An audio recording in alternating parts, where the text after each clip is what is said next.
Iya, iya, iya. Panggil, Pak Ibu tolong merapat, ini ada dosen-dosen dari Politeknik mau memberi materi. Nggak ada yang datang, sudah pulang, besok lagi datang ya. Salam Mbak Ilva. Salam Bang Rofa. Halo, apa kabar Kak Melisa Renjaan? Kabar baik. Lagi di mana nih Mbak Mel? Lagi sibuk apa? Lagi sibuk menjalankan tugas saja sebagai abdi negara, sebagai dosen, uh, melaksanakan tridharma perguruan tinggi dan kegiatan-kegiatan di lingkungan aja. Ini posisi Mbak Mel berarti ada di Tual ya? Iya, tepatnya di Tuan. Di Maluku Tenggara ya? Saya panggilnya Mbak Mbak aja Iya, ya, di biar lebih akrab. Iya, boleh. Panggil Mbak boleh, Bu boleh.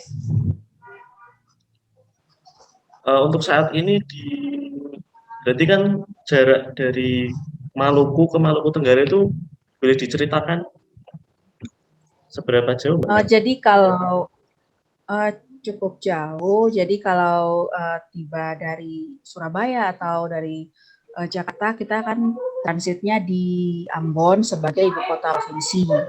Kemudian dari Ambon itu sendiri, nanti kita dengan transportasi laut maupun udara, jadi kalau naik pesawat kurang lebih 1,5 jam tiba di Tual, sedangkan kapal 1 harian, 22 jam sampai 24 jam.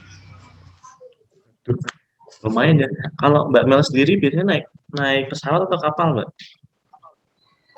Dua-duanya, karena kadang kan pesawat itu kayak kita mau butuh cepat, sementara pesawatnya udah full booking gitu, ya kita naik kapal atau kapal cepat. Kapal cepat itu seperti apa ya, ferry gitu, tapi melayani antar pulau di provinsi. Itu juga 1 malam. Tapi sering Gitu ya. naik pesawat, soalnya biar cepat. Jadi untuk rumah sendiri sebenarnya tinggalnya ya di Tual ya, dengan anak-anak juga di situ ya. Iya, saya tinggal di Tual karena kebetulan saya bertugas di sini, suami juga di sini, jadi kita stay di Tual. Oke Mbak Asli juga Melisa. orang tua. Mbak Melisa kalau nggak salah ini Mbak Mel ini merupakan salah satu dosen dari Politeknik Perikanan Negeri Tual ya di Maluku Tenggara. Betul. Betul ya. Terus di Politeknik ini cukup unik ya Mbak Mel karena dia terletak di antara dua laut, yaitu Laut Banda sama Arafura ya. Yang dia punya Iya, kedalaman yang berbeda ya. Satunya dalam dan satunya dangkal itu ya. iya, betul. Di Tual itu posisinya agak unik ya, jadi ada Laut Arafura, kemudian ada Banda juga yang cukup dalam ya, yang sudah terkenal karena palungnya itu. Terus kami juga dekat ke Papua, dekat Kaimana sini, Kaimana, Fak-Fak. Jadi dekat tengah-tengah lah. Ini dari kapan Mbak Melisa menjadi tenaga pendidik di Politeknik Perikanan Negeri Tual, Mbak? Kalau boleh tahu ceritanya. Dari tahun 2015 saya sudah di sini, di Politeknik. Sebelumnya saya emang kerja di tempat lain dulu sebelum saya memutuskan untuk kerja jadi dosen gitu. Mengikuti passion menjadi pengajar di Politeknik. Nah ini cukup menarik ini Mbak Mel. Sebenarnya ada sebuah pertanyaan sih dari saya sih. Ini keingintahuan saya. Passion dari Mbak Mel tadi adalah menjadi tenaga pendidik. Dan saya pengen tanya kenapa kok di Maluku Tenggara, kenapa nggak di Jawa Iya. gitu? Kenapa Mbak Mel? Ceritanya gimana? Pertama karena melihat kebutuhan akan dunia pendidikan di sini. Saya juga anak daerah sini gitu. Jadi ketika saya selesai S2 dan suami saya masih kerja di Jakarta waktu itu, masih di perusahaan kontraktor, saya nanya nih, saya mau pulang untuk berbuat sesuatu untuk daerah saya. Dan kemudian suami saya juga sepakat, oke, kita anak daerah, kita harus pulang lah gitu. Sudah menimba ilmu cukup banyak di Pulau Jawa dan kita mau kembali untuk berbagi dengan anak-anak di sini. Melihat situasi di sini sebenarnya anak-anak punya potensi yang maju, cuma mungkin karena latar belakang perekonomian, jadi mereka lebih banyak mau menghabiskan waktu studinya kalau bisa di kota ini aja. Gitu. Jadi ini adalah peluang yang saya lihat untuk saya mau berbagi sedikit ilmu saya untuk adik-adik mahasiswa. Wih, keren.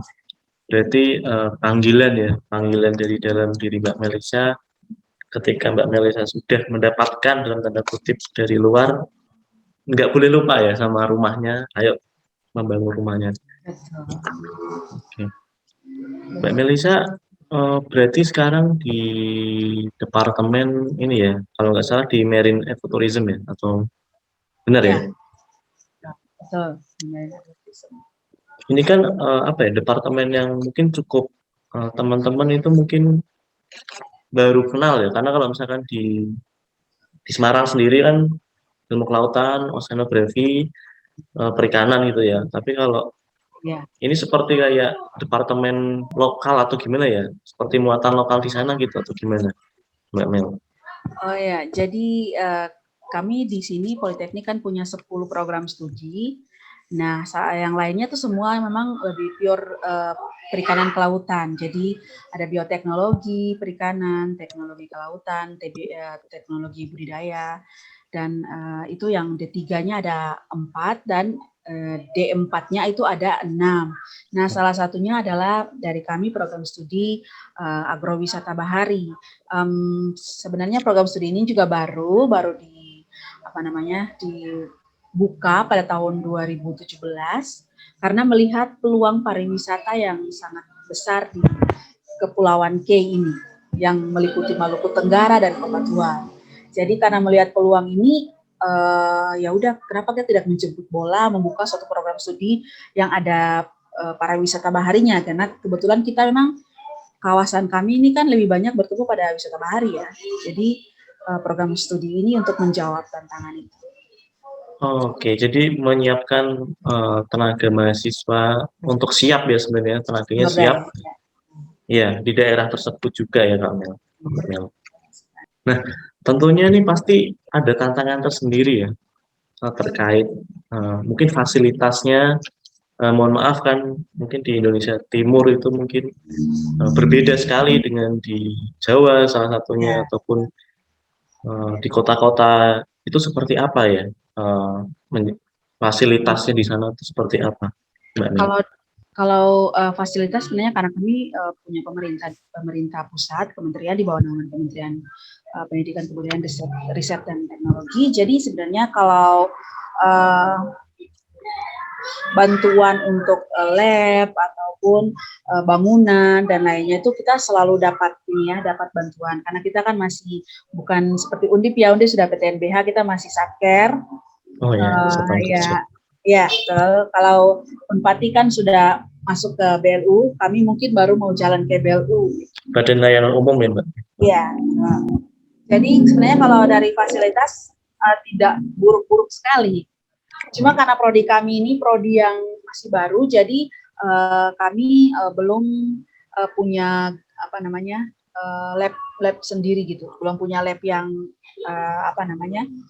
lab yang dibangun khusus untuk kami program studi. Kami karena program studi agrowisata bahari ini kan sebenarnya dia multidisiplin ilmu ya yang ada di sini. Jadi ada orang manajemen, ada orang pure pariwisata, perhotelan, kemudian saya dari kelautan dan lingkungan, kemudian ada yang lain-lain. Jadi kita masih bisa, kayak saya mau praktikum ekologi laut, saya bisa menyurati labnya TKL atau teknologi kelautan yang ada ekologinya, saya bisa.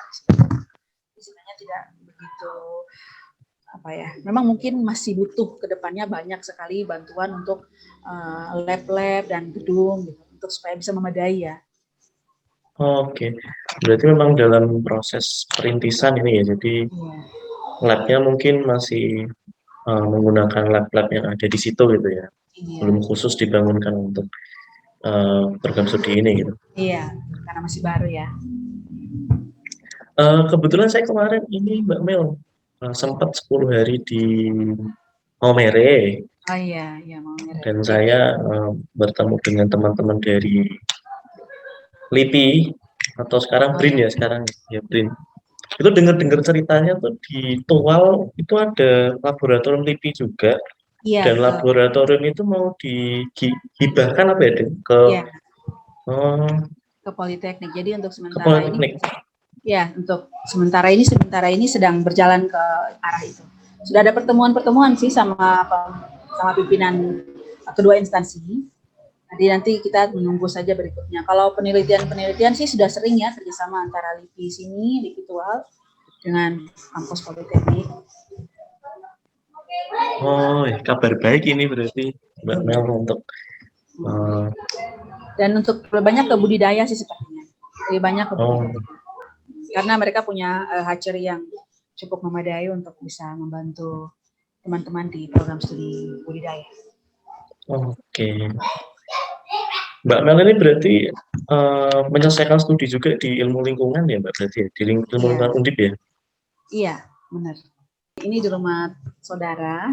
Oh, Kebetulan kalau sampai rumah saya nanti lebih malam, jadi saya stay di tengah-tengah antara kampus dan rumah. waduh. Masih hujan Mbak Mel di situ? Masih hujan? Sudah Sudah ya? lumayan sih, tinggal gerimis-gerimis sedikit aja. Oke.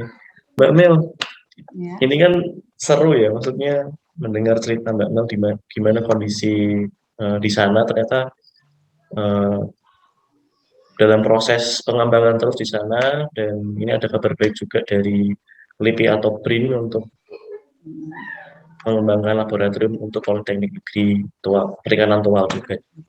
Nah, selama ini Mbak Mel ada nggak sih suka dukanya nih? Kan tadi kayaknya dengernya ada sukanya nih, kembali ke tanah, membangun ke tanah yang Mbak Mel sendiri itu kan suatu kebanggaan ya. Tapi ada nggak sih dukanya tersendiri? Dukanya ya apa ya? Ada yang beberapa mahasiswa yang mereka itu sebenarnya rajin masuk gitu kuliah, dan apa ya, kita tuh kalau di Undip ya yang butuh dosen itu kan mahasiswa ya. Tapi kita tuh di sini yang malah yang sibuk follow up mahasiswa, ayo ke kampus, ayo tunggu tugas di WhatsApp, disamperin gitu. Terus beberapa dari mereka tuh yang saya setiap kali masuk ngajar itu mesti saya selalu kasih wejangan gitu untuk mempush mereka jangan berhenti kuliah meskipun sudah berkeluarga, terutama cewek-cewek ya, karena biasanya mereka kalau sudah menikah itu udah tidak mau lagi masuk kuliah gitu karena mungkin pertimbangan berumah tangga ya gitu. Dan saya selalu mensupport kalau bisa jangan, supaya biarpun nggak apa-apa sambil menikah, kan mahasiswa itu tidak membatasi ya untuk tidak berkeluarga ya, tetap bisa berkeluarga, cuman jangan berhenti kuliahnya, ambil cuti aja nggak apa-apa gitu. Tapi ada juga yang sedih karena dia punya potensi tapi kemudian dia memilih untuk tidak melanjutkan kuliah seperti itu. Jadi juga dapat beasiswa juga, tapi ya mungkin pilihan hidup ya masing-masing. Kita cuma bisa mensupport sampai situ. Sedihnya kan. Jadi memang ada beberapa mahasiswa yang memutuskan untuk tidak melanjutkan ya, itu juga salah satu hal yang bikin Mbak Mel, aduh kenapa kok nggak dilanjutin gitu kan, udah setengah jalan mungkin kok. Iya, sayang banget. Betul sekali. Jadi saya selalu support mereka gitu, kalau masuknya berjemaah, ayo kita keluarnya berjemaah, jangan ada yang menghilang di tengah jalan seperti itu. Ya gitulah.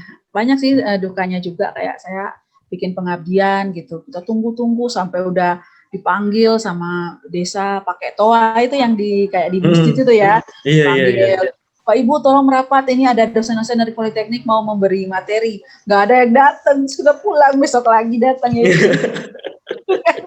Mereka nggak butuh. Kalau mereka tuh maunya kalau ada, maksudnya ada, bukan tidak semua ya, tapi ada yang sering bertanya, ada uang duduk kah Seng gitu, pakai bahasa daerah sini ya, ada uang duduk nggak gitu. Jadi orientasi mereka mungkin berpikirnya kita seperti Pemda kan kegiatan apapun ada uang duduk ya. Iya, gitu. benar. Kita ini kan sebenarnya cuma mau apa namanya ya, buat kegiatan pengabdian, berbagi ya inovasi dan lain sebagainya kepada mereka, itu aja sih sebenarnya. Tapi hanya beberapa sedikit orang, yang lainnya sih mereka welcome saja. Oke. Mbak Mel, berarti pasti kan di sana juga terkena dampak ya terhadap COVID ini loh Mbak kemarin. Iya. Itu proses pembelajarannya gimana kalau boleh tahu? Kan kalau di sini kan, kalau di Undip sendiri pun kita online ya, pakai Zoom gitu atau MS Team gitu lah. Untuk kondisi di sana seperti apa Mbak? Nah itulah, jadi waktu COVID tahun 2020 awal, itu banyak mahasiswa memilih pulang ke kampung mereka yang nggak ada sinyal. Jadi kayak mereka merasa, udah ini kayaknya libur. Padahal kita tetap ngajar kuliah ya. Dan kuliahnya tetap betul via Zoom. Dan ya itulah kendala sekali karena mereka kesusahan uang untuk membeli paket data. Dan ini kan nanti bantuannya ini baru kesini-kesini ya. Yang awal-awal itu kan nggak ada bantuan dari kementerian. Dan itu kita susah. Kalau kami dosen ini kan bisa punya wifi sendiri di rumah ataukah difasilitasi dari kampus ya. Tapi kalau yang mahasiswa yang jumlahnya ratusan orang ini, ya gitu lah. Tapi kita memahami aja, jadinya pakai ilmu hati aja gitu. Jadi kita nunggu dulu, mereka bisanya jam berapa. Nanti ada yang harus naik gunung dulu nyari sinyal. Itulah berbagai macam hambatan dan kendala. Tapi ya puji Tuhan jalannya sampai sekarang masih baik. Dan sekarang pun kami masih online karena jumlah mahasiswanya masih sangat banyak, dan di prodi kami ya, satu kelas itu ada 120 orang yang kemarin, dan kami harapkan kalau tetap muka minimal semuanya sudah vaksin. Dan ini baru beberapa yang ya hampir 70-80% sudah vaksin. Wah, berarti lumayan ya kemarin untuk melewati itu, tantangannya besar banget ya Mbak Mel. Betul. Dan karena kami ini sekolah vokasi, harus banyak ke praktek. Jadi kami teorinya kan sedikit. Nah itu yang menjadi kendala, karena kalau kemarin itu otomatis kami prakteknya tuh cuma kami simulasi dengan video aja gitu. Jadi mereka tidak bisa langsung di lapangan ya. Terkendala itu sudah COVID. Karena tempat wisata juga tutup semua, karena kami program studi agrowisata baharian, kami prakteknya sering di tempat-tempat wisata, ambil datanya di sana. Jadi ya tutup semua dan kami akhirnya harus buat simulasi. Tapi untuk sekarang kondisinya gimana Mbak? Nah, udah lebih baik ya? Iya, di sini sudah tidak ada, sudah 0 kasus begitu. Ya syukur udah bisa. Tapi tetap untuk Mbak Mel tetap ke kampus ya? Tetap setiap hari ke kampus? Iya, setiap hari tetap kita ke kampus. Kalau di kampus kami itu kan agak jauh ya dari kota, seperti Tembalang inilah, Peleburan gitu. Tapi nggak sejauh itu, cuman sinyalnya agak kurang. Jadi di kawasan kampus itu kan pakai penguat sinyal. Kalau lampu mati, otomatis kami juga untuk menelpon keluar juga susah gitu. Jadi harus ngecek nih. Kalau di kampus itu sinyalnya bagus, kita ke kampus, jadi bisa Zoom dari sana. Kalau enggak ya kita Zoom dari rumah setelah selesai perkuliahan kita ke kampus. Seperti itu. Oh, kampusnya berarti dekat sama laut ya? Dekat sama laut ya? Dekat sama laut. Ini mengingatkan memori Mbak Mel tentang kampus yang dulu juga ya, dekat laut. Iya, Teluk Awur. Teluk Awur. Betul. Memori Teluk Awur. Mirip ya berarti ya? Kayak gitu ya, deket laut gitu. Iya, langsung di laut. Cuma kan kalau Teluk Awur masih ada pantai, masih ada pasir ya. Ini enggak, dia langsung di belakangnya tuh udah lumayan curam gitu, dalam. Jadi ada jembatan untuk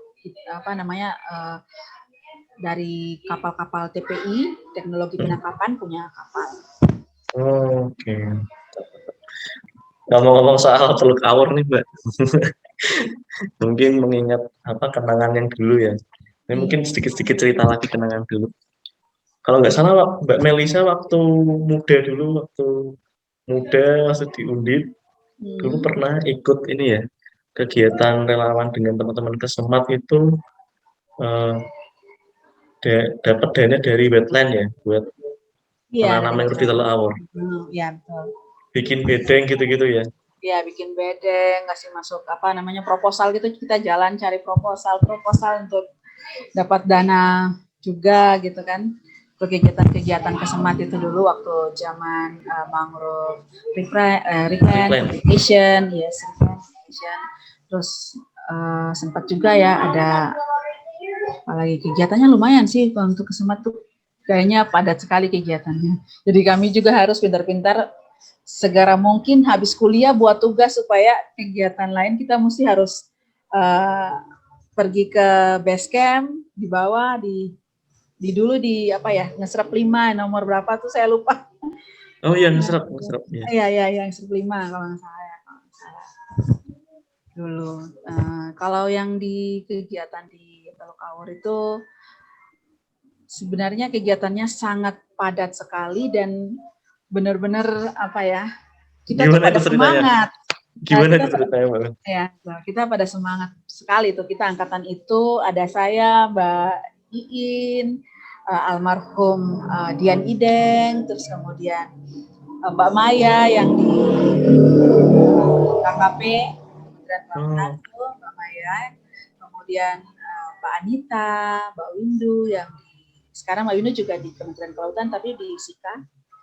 oh di Maumere ya, di situ. Ya. Nah, kami tuh punya semangat sekali itu kita. Hmm.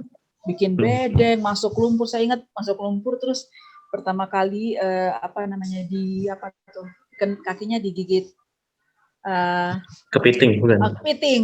Kepiting. Ya. Itu udah seru itu apalagi kita cewek-cewek rata-rata semuanya cewek dan waktu itu cowoknya kalau nggak salah angkatan kami itu Mas Arif Marsudiarjo Mas Sudiarjo, kemudian ya dan ketua tim kami gitu Argo Mas Argo. ketua ya jadi kami cewek-cewek semua dan kita pada rame-rame semangat masuk bikin bedeng pokoknya rame banget seru apalagi yang kegiatan kami di Rembang itu saya sampai sempat nangkap apa ya belut di atas lumpur mangrove kejar-kejaran sama belut seru emang seru sekali dan memori Kesemat itu saya banyak masuk ini ya banyak sekali ikut kegiatan UKM jadi saya juga di paduan suara kemudian di mahasiswa Kristen Katolik juga kemudian sempat juga masuk MDC MDC iya tapi nggak sampai selesai juga nah, saya cuma belum sampai selesai waktu itu kemudian ya beberapa kegiatan lagi tetapi sama Kesemat itu lebih apa ya lebih intens berkesan ya lebih berkesan kemudian lebih kami punya waktu kayaknya di kosan tuh cuma sebentar kebanyakan tuh kami tuh di base camp sama Mas Aris tuh Aris Triyono Aris Triyono itu dulu menjadi idola kami karena memang beliau kan ngomong banget ya ngomong kita banget gitu ngomongnya juga sangat halus dan kami tuh dibantu diajarin step by step itu luar biasa sampai sekarang masih kayak gitu iya saya juga ditemenin Mas Haris kebetulan saya dapat amanah dari presiden waktu itu jadi ketua Kesemat 1,5 tahun ya merasakan dibantu Mas Aris ya ya banyak belajar juga berkesan iya betul sekali Mbak Mel apa ya mungkin ini sih tanya aja sih ada nggak sih mimpi Mbak Mel atau yang ingin diwujudkan di situ gitu siapa tahu nih dengan Mbak Mel menceritakan mimpi-mimpi itu mimpi-mimpi Mbak Mel itu bisa didengar orang lain dan orang lain bisa mewujudkan apa mimpi Mbak Mel sebenarnya saya punya mimpi saya itu membangun kawasan wisata yang ada di kabupaten kami ini dengan prinsip pariwisata berkelanjutan gitu. Jadi semakin membuka banyak tempat-tempat ekowisata itu kan melindungi pulau kami kecil ini ya dari kegiatan yang mungkin efeknya eksploitatif. adalah ya eksploitasi, degradatif dan lain sebagainya. Jadi saya pengen sekali punya impian itu membangun tempat-tempat ekowisata di sini. Entah itu ekowisata mangrove atau ekowisata mana saja. Gitu. Punya impian seperti itu. Karena di sini ekowisatanya baru satu-satunya ekowisata mangrove di sini yang saya sering intens. Mungkin kamu lihat di status WhatsApp saya Iya. sana terus. Sana terus kan Itu daerah udah penelitian saya di situ. yang berkembang ekowisata mangrove ya di sana ya. Ya, hanya itu satu-satunya ekowisata. Yang lainnya semua memang masih terbuka untuk pariwisata massal. Padahal terumbu karang juga berpotensi juga di sana ya untuk dijelajahi ya. Iya benar. Tapi wisatawan lokal belum sampai ke situ. Yang sering melihat potensi terumbu karangnya itu ya wisatawan dari luar. Enggak domestik ataukah yang mancanegara. Ya, semoga mimpi Mbak Mel mengembangkan pariwisata bahari yang berkelanjutan di Tual di Maluku Tenggara bisa terwujud. Mungkin dari mahasiswa-mahasiswanya Mbak Mel nanti bisa mewujudkan mimpi-mimpi itu juga gitu ya. Mbak Mel, ada nggak sih istilahnya tadi kan Mbak Mel cerita bahwa ikut banyak organisasi, ada paduan suara di Undip ya, ada mahasiswa Kristen apa Katolik ya, sorry. Dulu digabung sih sama. Oh digabung ya, oke. Terus salah satunya Kesemat dan yang paling berkesan katanya Kesemat. Ya Gitu. benar. Nah, ada nggak hal yang mungkin dari Kesemat sampai sekarang tuh masih melekat di Mbak Mel gitu? Kalau nggak ada Kesemat, Mbak Mel mungkin nggak akan seperti ini gitu. Ada nggak? Ada. Jadi memang saya jadi mencintai mangrove sekali. Hampir semua kegiatan saya tuh di mangrove sampai sekarang. Memang saya pembinaan untuk desa-desa mangrove itu dari kebetulan rumah yang sekarang saya tempat ini juga tempat warga binaan saya yang memang mereka fokus pada mangrove karena wilayah mereka tuh abrasi sangat tinggi setiap tahun, sangat tinggi abrasinya dan mereka tuh tidak memahami manfaat mangrove. Jadi saya kemana-mana kampanye ya mangrove, kemana-mana kampanyenya mangrove. Dan saya selalu bilang saya dapat ilmu ini dari organisasi saya waktu saya masih di S1 saya yaitu Kesemat. Jadi saya memang lebih mencintai mangrove. Wih. Jadi pengalaman di yang membuat saya ya betul lebih mencintai mangrove, berkampanye tentang memelihara, menjaga, rehabilitasi dan lain sebagainya tentang mangrove. Hampir di semua pesisir kepulauan. Mantap, Mbak Melisa. Mbak Melisa mungkin nggak kerasa kan ini ada sedikit pertanyaan sih terakhir Mbak mungkin. Ya. Ada nggak Mbak harapan ke depannya itu untuk pesan-pesan untuk mahasiswa di Indonesia ini seperti apa? Boleh untuk mahasiswa secara umum ataupun secara khusus yang ada di Politeknik Perikanan Tual. Secara umum boleh atau secara khusus? Boleh. Pesan saya sih sama adik-adik mahasiswa bahwa menimba ilmu itu betul bisa dari mana saja. Dan salah satunya itu bisa lewat UKM yang kalian bisa masuk di perguruan tinggi kalian.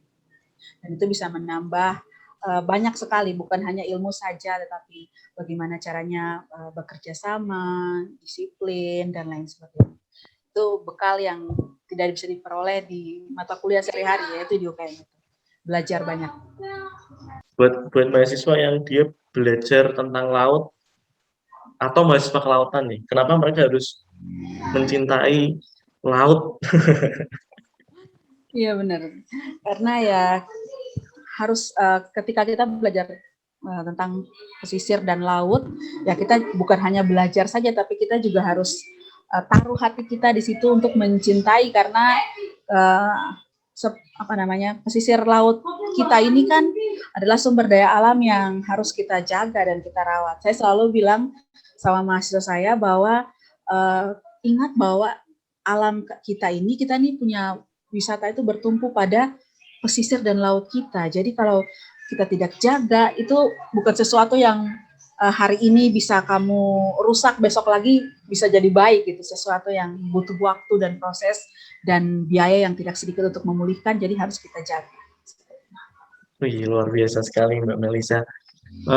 Mungkin itu Mbak Melisa, terima kasih sudah berkenan untuk hadir di Bincang Alumni Kesemat. Semoga kita terus bersilaturahmi, mungkin bisa bertemu lagi di lain waktu, di lain kesempatan. Tali ini jangan sampai terputus gitu. Mbak Melisa juga bagian dari keluarga kami. Ditunggu kalau di Semarang nanti bisa ketemu Mbak secara langsung. Desember. Kalau nggak ada halangan saya. Oke, nanti mungkin bisa kabar-kabar dengan saya nanti. Saya pengen ketemu juga dengan Mbak Mel secara langsung. Terima kasih Mbak Mel kesempatannya. Udah malam di situ ya, mohon maaf sampai malam. Iya, sini yang malam karena ya udah perbedaan 2 jam ya. Terima kasih. Salam Rufat. Salam.